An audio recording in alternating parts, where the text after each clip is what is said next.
दोस्तों, यहाँ तक देखा कि किस प्रकार से पूंजीवादी श्रमिक का शोषण करते रहते हैं। इसके बाद दुर्खीम ने बताया कि जो श्रम विभाजन है वह एक गैर आर्थिक प्रक्रिया है और दुर्खीम ने अपना सिद्धांत दिया।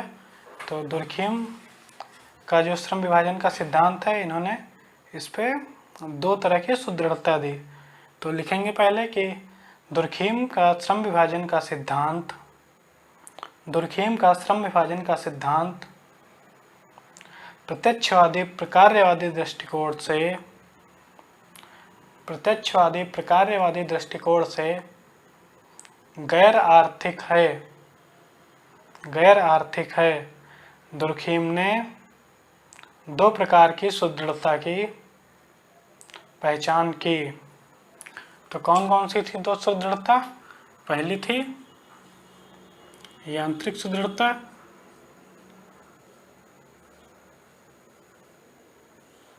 और दूसरी थी सावयवी सुदृढ़ता।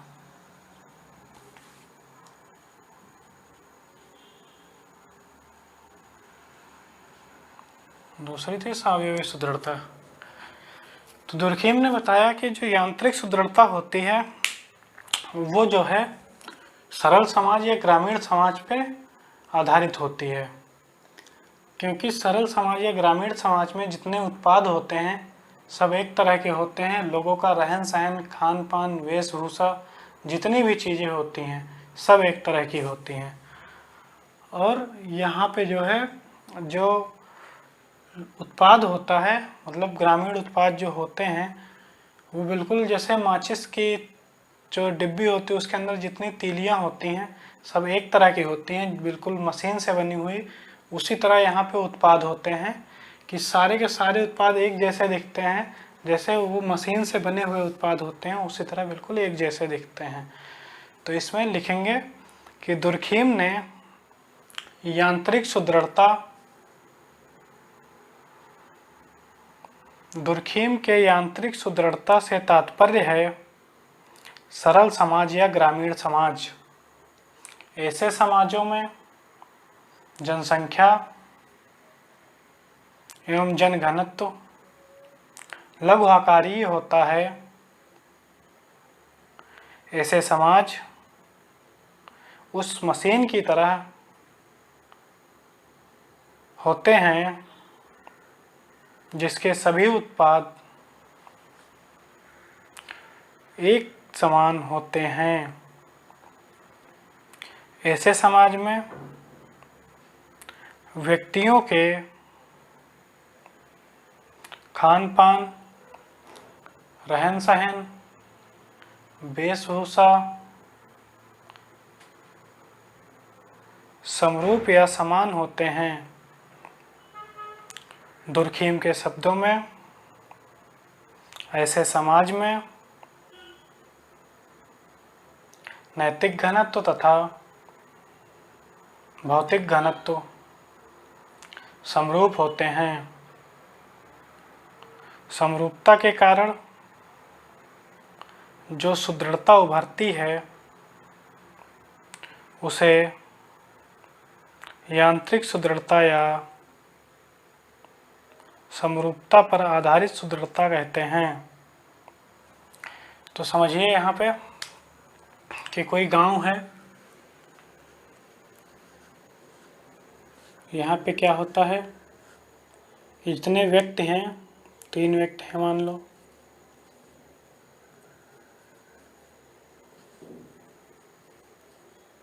तो इन तीनों का काम एक तरह रहता है। ये लोग क्या होता है गांव में सुबह उठते हैं, खेत जाते हैं, जो चारा वगैरह लाना होता है वो गाय भैंस के लिए वो लेके आते हैं, उसको चारा देते हैं, फिर वो लोग खा पी के सो जाते हैं। फिर शाम को उठते हैं, गाय भैंस को चारा देते हैं, फिर खा पी के सो जाते हैं। गांव में आपने सबको देखा होगा, एक वो कमीज आती है वो पहने रहेंगे और पजामा या कुर्ता पहने रहते हैं, और उनका लगभग सबका घर एक ही तरह बना होता है गांव में। तो गांव में क्या होता है कि सारी चीज़ें एक समान होती हैं, बिल्कुल मशीन का जैसे उत्पाद होता है बिल्कुल उसी तरह ये गांव में जो उत्पाद होते हैं बिल्कुल एक समान होते हैं, समरूप होते हैं। उसके बाद 2 शब्द आए यहाँ पे, नैतिक घनत्व और भौतिक घनत्व।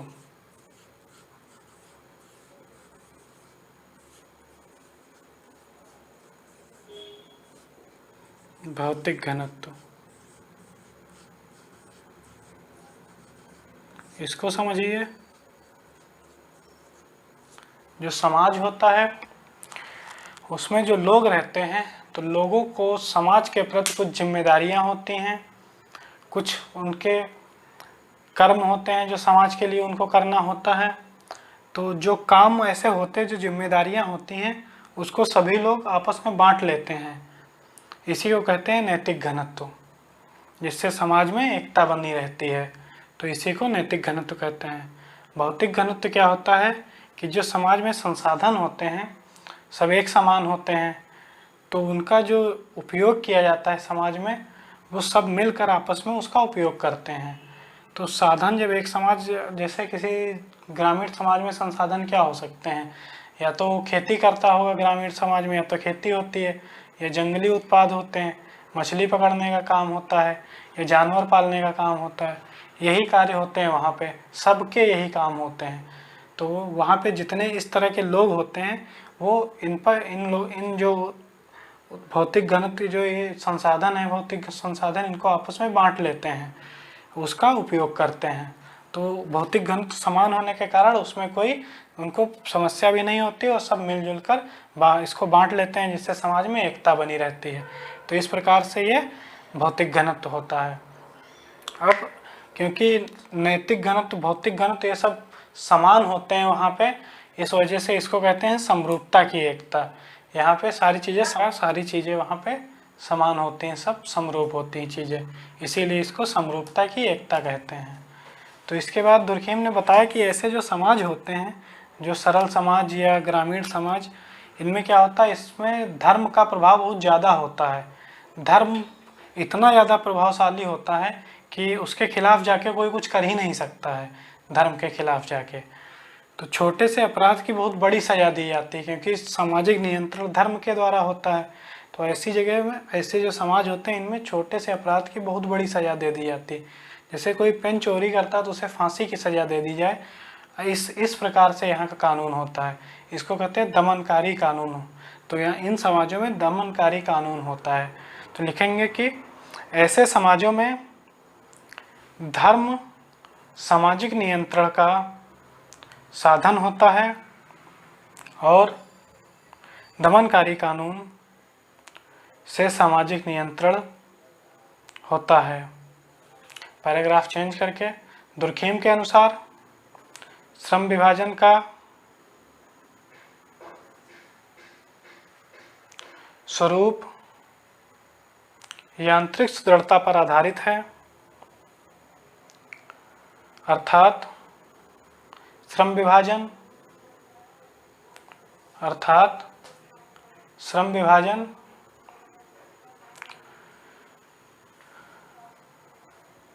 आयु और लिंग पर आधारित होता है।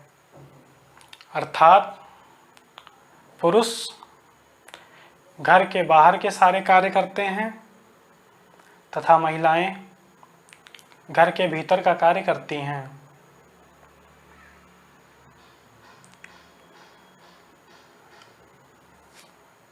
इसे सरल श्रम विभाजन कहा जाता है। दुर्कहेम के अनुसार श्रम विभाजन का उद्देश्य सामाजिक सुदृढ़ता को बनाए रखना है। श्रम विभाजन समरूपता की सुदृढ़ता को बनाए रखती है। तो क्या होता है दोस्तों कि घर के बाहर के सारे काम मर्द करते हैं, घर के अंदर के सारे काम महिलाएं करती हैं।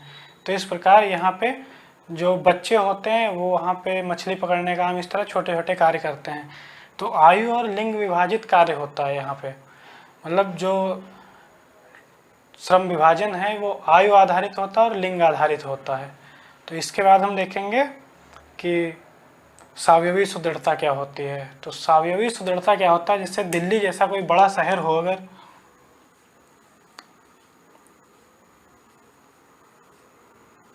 तो यहाँ क्या होगा, जनसंख्या बहुत अधिक होगी। जब जनसंख्या अधिक होगी तो आवश्यकता भी अधिक होगी।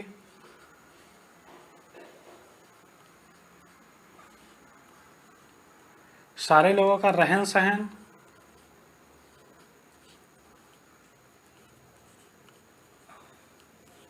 पृथक पृथक होगा। वेशभूषा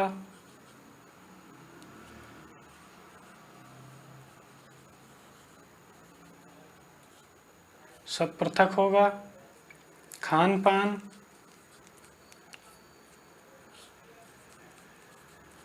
वो भी पृथक होगा। तो इस तरह यहाँ पे सारी चीज़ें एक दूसरे से सब पृथक होते हैं। जैसे यहाँ पे आयु और लिंग आधारित श्रम विभाजन होता है, यहाँ पे ऐसा नहीं होता है, क्योंकि जो महिलाएं होती हैं और जो पुरुष होते हैं, आपने देखा होगा ऐसे शहरों में दोनों बाहर का काम भी कर लेते हैं और घर का काम भी कर लेते हैं।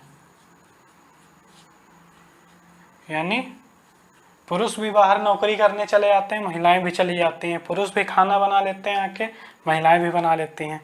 तो यहाँ पे ऐसा कुछ नहीं होता कि आयु और लिंग आधारित श्रम विभाजन हो। तो बड़े शहरों में क्या होता है कि रहन सहन ये सब चीज़ें पृथक होती हैं, लेकिन श्रम विभाजन आयु और लिंग आधारित ना होकर के विशेषज्ञता आधारित होता है। यहाँ पे जो जिस चीज़ का विशेषज्ञ होगा वो वही कार्य करेगा। अगर किसी को मोबाइल बनाना आता है तो वो मोबाइल ही बनाएगा, किसी को कार चलाना आता तो कार ही चलाएगा, किसी को पढ़ाना आता तो पढ़ाएगा ही। इस तरह से यहाँ सारी चीज़ें पृथक पृथक होती, सब अपनी चीज़ के विशेषज्ञ होते हैं। जैसे मनुष्य का शरीर होता है तो 5 अलग अलग तत्वों से मिलकर के बना होता है। इसी प्रकार जो समाज होता है वो भी अलग अलग तत्वों से मिलकर के बना होता है। यही चीज़ यहाँ पे बताई गई है। सब जो तत्व होते हैं वो सारी चीज़ें अपने आप में अलग अलग विशेषता आधारित होती हैं। तो अब लिखेंगे इसको कि सावयवी सुदृढ़ता। जैसे ही समाज के जनसंख्या के आकार और घनत्व में परिवर्तन आता है, वैसे ही यांत्रिक सुदृढ़ता सावयवी सुदृढ़ता में परिवर्तित हो जाती है। जिस प्रकार मनुष्य का शरीर पंचशील तत्वों से मिल करके बना होता है, ठीक उसी प्रकार समाज भी पृथक पृथक तत्वों से मिलकर बना होता है। दुर्खीम के अनुसार सावयवी सुदृढ़ता से तात्पर्य जटिल या बृहत समाज से है। यहाँ पे हमने आपको क्या बताया था, गांव की जनसंख्या जो है पॉपुलेशन कम होती है। जब पॉपुलेशन कम होगा तो ये सरल होगा समाज। यहाँ पे क्या होगा, दिल्ली में पॉपुलेशन बहुत अधिक होगी, जटिलता अधिक होगी। इसके पहले हमने आपको बताया अभी कुछ देर पहले कि जो एडम स्मिथ थे वो कहते थे कि जिस समाज में जटिलता विशेषज्ञता इतनी ज़्यादा होगी उस समाज में समृद्धि उतनी ज़्यादा आएगी। एडम स्मिथ ये कहते थे। इसी चीज़ को दुर्खीम ने अपने सिद्धांत में प्रस्तुत किया और दुर्खीम ने बताया कि जिस जिस समाज में जटिलता बढ़ेगी, विशेषज्ञता बढ़ेगी, वहाँ पे उत्पादन अधिक होगा। तो दुर्खीम के अनुसार सावयवी सुदृढ़ता निर्भरता आधारित होती है। ऐसे समाजों में मोरल डेंसिटी और मटेरियल डेंसिटी यानी नैतिक घनत्व और भौतिक घनत्व पृथक पृथक होते हैं तथा व्यक्ति की सोच, खान पान, रहन सहन, वेशभूषा आदि पृथक पृथक होते हैं। अब इसमें समझिए नैतिक घनत्व क्यों अलग होगा, क्योंकि यहाँ पे जब जटिलता ज़्यादा होगी समाज में तो समाज में विभिन्न प्रकार के दायित्व होते हैं। यहाँ पे कई चीज़ें होती हैं, तो सारी चीज़ें अलग अलग होती हैं। यहाँ पे सारी चीज़ें समान होती थी। भौतिक घनत्व यानी सारे संसाधन यहाँ पे अलग अलग होते हैं। तो इस प्रकार जब अलग अलग संसाधन होंगे तो जो जिस चीज़ में एक्सपर्ट होगा वो वही चीज़ उस संसाधन का उपयोग करेगा। वो यहाँ पे नैतिक घनत्व में जो जिस चीज़ में एक्सपर्ट होगा, जिस काम में, वो उसकी नैतिकता, उसकी जिम्मेदारी निभाएगा। इस तरह से नैतिक और भौतिक घनत्व यहाँ पे दोनों अलग अलग होते हैं। तो दुर्खीम ने इसमें आगे बताया कि प्रत्येक व्यक्ति आत्मनिर्भर और विशेषज्ञता आधारित होता है। इन समाजों में धर्म का स्वरूप और प्रभाव व्यक्तिगत होता है तथा समाज का स्वरूप विशेषज्ञता आधारित होता है। ऐसे समाजों में कानून का स्वरूप प्रतिकारी होता है, अर्थात जैसा अपराध वैसी सजा। पैराग्राफ चेंज करके फिर दुर्खीम के अनुसार निर्भरता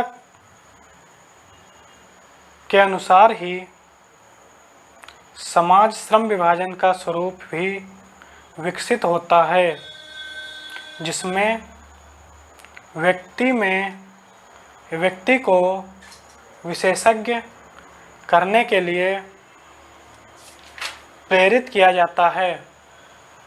इस प्रकार व्यक्ति विशेषज्ञता के आधार पर जितना स्वतंत्र व स्वायत्त होने का प्रयास करता है, वह उतना ही और व्यक्तियों पर निर्भर होता जाता है। इससे जो सुदृढ़ता उभरती है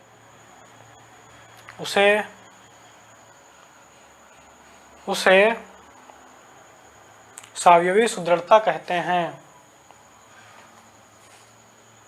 तो आप समझिए कि निर्भरता क्या होती है। निर्भरता समझिए, निर्भरता क्या होती है।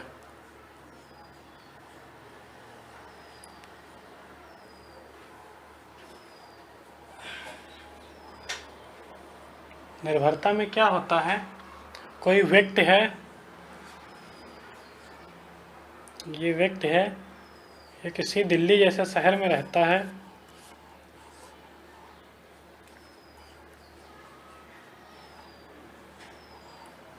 दिल्ली जैसे शहर में रहता है, कमाता है, खाता है। अब इसको अनाज चाहिए खाने के लिए,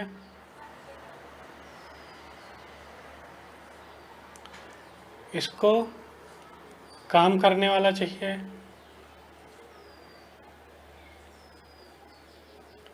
इसको ड्राइवर चाहिए, इसको डॉक्टर चाहिए, इसको मास्टर चाहिए, और क्या चाहिए, मैकेनिक चाहिए।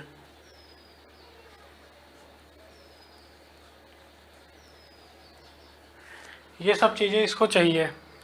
तो कहने का मतलब क्या है, जब ये चीज़ें चाहिए तो अनाज कहाँ से, गांव से आता है, जहाँ अनाज उगाया जाता है। जो अनाज उगाता है उस पर निर्भर हो गया। इस तरह इसको काम वाला भी चाहिए, तो ये काम करवाना है अगर इसको कोई, तो ये काम वाले पे निर्भर है। कार चलवाने के लिए इसको ड्राइवर पे निर्भर होना पड़ेगा। अगर ये बीमार होता है तो इसको इलाज करवाने के लिए डॉक्टर पे निर्भर होना पड़ेगा। पढ़ने के लिए मास्टर पे निर्भर होना पड़ेगा। कोई और इसका जो एसी कूलर कुछ भी ख़राब होता है तो मैकेनिक पे निर्भर होना पड़ेगा इसको। इस तरह से या था तो विशेषज्ञ, ये मान लो यहाँ पे ये व्यक्ति है जो ये किसी एक चीज़ का विशेषज्ञ है। मान लो कि मोबाइल बनाता है ये, इसका विशेषज्ञ है ये। लेकिन अब क्या है कि इसको इन सब चीज़ों की भी आवश्यकता है, तो ये सब चीज़ें भी इसको चाहिए, तो ये न चाहते हुए विशेषज्ञ होने के बाद भी इन चीज़ों पे निर्भर हो गया इन लोगों पे, तो इसी को कहते हैं निर्भरता। तो अब लिखेंगे इसके आगे कि इस प्रकार दुर्खिम ने यह निष्कर्ष निकाला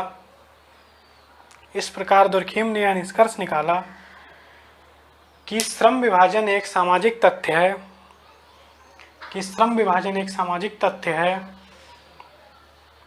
जिसमें बाध्यता तथा सामान्यता के विशेषताएं पाई जाती हैं। इनके अनुसार श्रम विभाजन का उद्देश्य समाज में सुदृढ़ता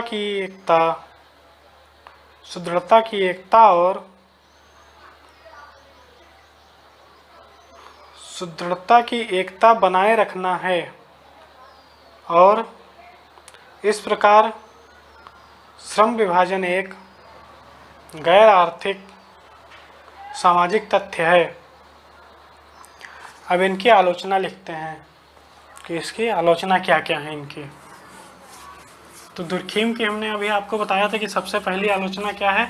दुर्खिम कहते हैं कि श्रम विभाजन जो है, सरल समाजों में जो श्रम विभाजन है वो सामाजिक तथ्य है बताते हैं, लेकिन वो आयु और लिंग पे आधारित बताते हैं। कहते हैं कि आयु और लिंग पे आधारित है। तो अगर आयु और लिंग पे आधारित है तो ये सामाजिक तथ्य कैसे हो गया? फिर तो ये जैविक तथ्य होगा, क्योंकि हमने आपको पढ़ाया है फर्स्ट लेक्चर में कि जो चीज़ें अपनी मर्जी से नहीं होती हैं वो जैविक तथ्य होती हैं। तो आयु, लिंग ये सब होना जैविक तथ्य है, लेकिन दुर्खिम कहते हैं कि एक सामाजिक तथ्य है। तो पहली तो इनकी ये आलोचना हुई। दूसरी आलोचना ये हुई कि दुर्खिम कहते हैं कि जो श्रम विभाजन का सिद्धांत है वो जो है जितने समाज हैं सब पे लागू होता है, लेकिन कुछ सीड बेड सोसाइटी जो होती हैं, सीड बेड इन पे लागू नहीं होता है। अब आप समझिए सीड बेड क्या होता है।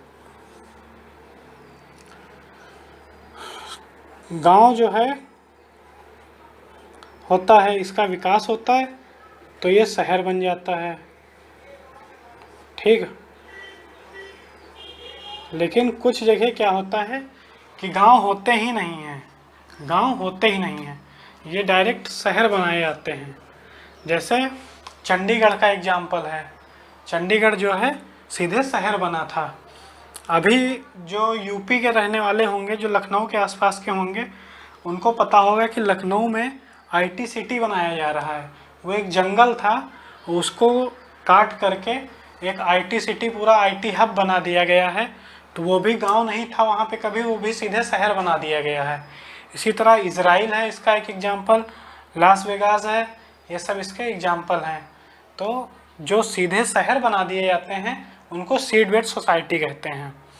और एक और आलोचना इनकी यह है कि दुर्खिम कहते हैं कि जितने समाज हैं सब पे लागू होता है, जितने भी कास्ट सिस्टम है सब पे लागू होता है।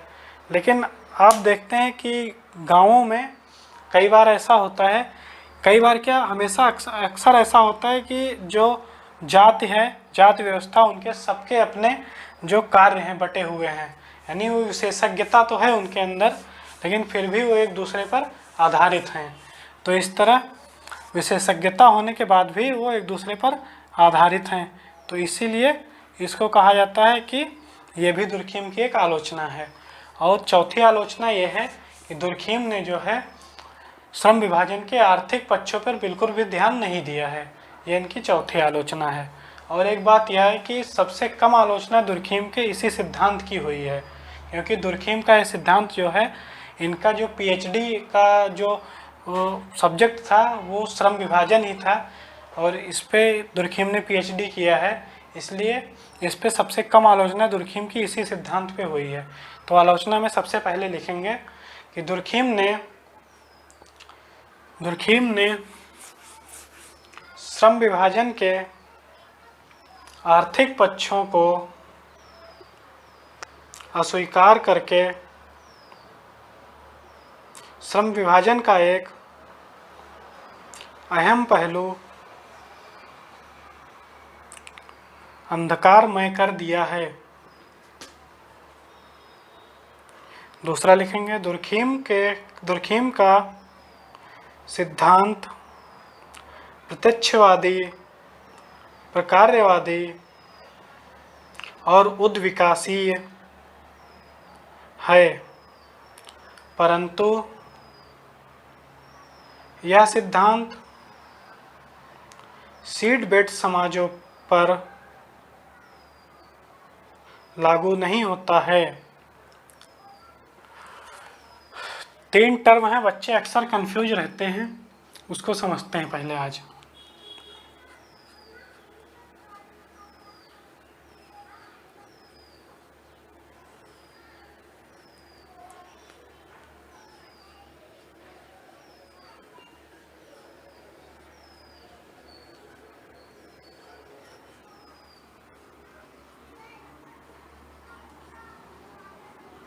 प्रत्यक्षवादी, प्रकार्यवादी, उद्विकासी, 3 सिद्धांत हैं। तो प्रत्यक्षवादी हमने आपको बताया क्या होता है।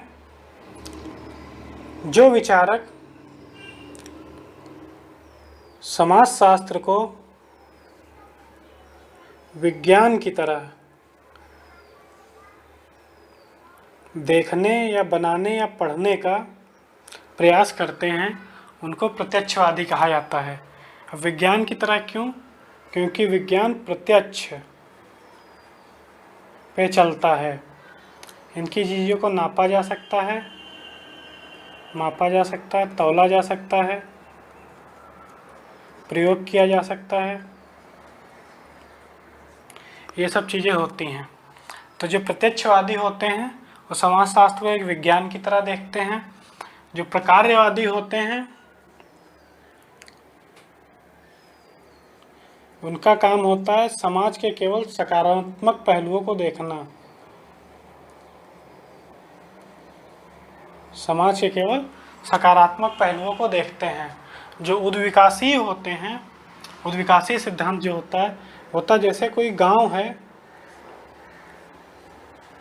और जब शहर बनता है, तो ये मान लो कोई गांव है एक, जब ये शहर बनेगा तो इसमें धीरे धीरे ऐसे विकास होगा, धीरे धीरे बढ़ेगा। पहले इतना बढ़ा, फिर इतना, फिर इतना, फिर इतना, फिर इतना, ऐसे बढ़ के चला जाता बढ़ते हुए। तो इसको कहते हैं उद्विकासी है, उद्विकास का सिद्धांत। तो ये है, तीनों चीज़ों में ये अंतर होता है। इसको आप अच्छे से समझ लीजिए। अगर ये नहीं समझ पाए तो कितना भी पढ़ा दें सब कुछ बेकार है इसके बिना। तो उम्मीद है ये चीज़ समझ गए होंगे। तीसरा सिद्धांत लिखते हैं, तीसरी आलोचना, कि कई ऐसे सरल समाज हैं जहाँ पे विशेषज्ञता और निर्भरता दोनों देखी जा सकती है। जैसे भारत के जाति व्यवस्था में जजमानी व्यवस्था, जिसे दुर्खीम के सिद्धांत से नहीं समझा जा सकता। अब लिखेंगे हम लोग निष्कर्ष।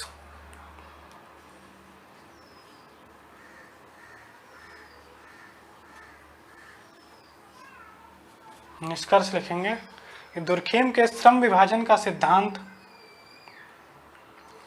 उनके मानद उपाधि PhD, मानद उपाधि